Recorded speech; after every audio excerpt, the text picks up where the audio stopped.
TV चैनलों पर Congress party के नेताओं को अक्सर ये आरोप लगते हुए सुना जाता है कि प्रधानमंत्री मोदी ने अपनी पत्नी को छोड़ दिया, लेकिन आज हम कांग्रेस के सबसे बड़े नेता की वो सच्चाई बताएंगे जिसे जानकर आपको इस नेता से नफरत होने लगेगा।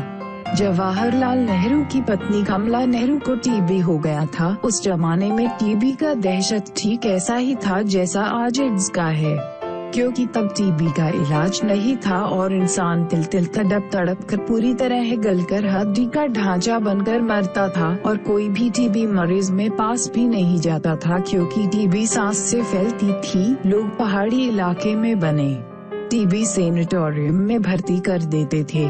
नेहरू ने अपनी पत्नी को यूगोस्लाविया, आज चेक रिपब्लिक के प्राग शहर में दूसरे इंसान के साथ सेनेटोरियम में भर्ती कर दिया।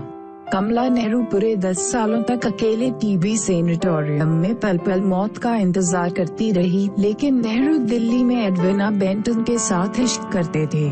सबसे शर्मनाक बात तो ये है कि इस दौरान नेहरू कई बार ब्रिटेन गए, लेकिन एक बार भी वो प्राग जाकर अपनी धर्मपत्नी का हालचाल नहीं लिया। नेताजी सुभाष चंद्र बोस को जब पता चला तब वो प्राग गए और डॉक्टरों से और अच्छे इलाज के बारे में बातचीत की। प्राग के डॉक्टरों ने बोला कि स्विट्जरलैंड के बुसान शहर में एक आधुनिक टीबी हॉस्पिटल है जहां इनका अच्छा इलाज हो सकता है। तुरंत ही नेताजी सुभाष चंद्र बोस ने उस जमाने में 70,000 रुपए इकट्ठे किए और उन्हें विमान से स्विट्जरलैंड के बुसान शहर में हॉस्पिटल में भर्ती किए। लेकिन कमला नेहरू असल में मन से बेहद टूट चुकी थी। उन्हें इस बात का दुख था कि उनका पति उनके पास पिछले 10 सालों से हालचाल लेने तक नहीं आया और गैर लोग उनकी देखभाल कर रहे हैं। 2 महीनों तक बुसान में भर्ती रहने के बाद 28 फरवरी 1936 को बुसान में ही कमला नेहरू की मौत हो गई।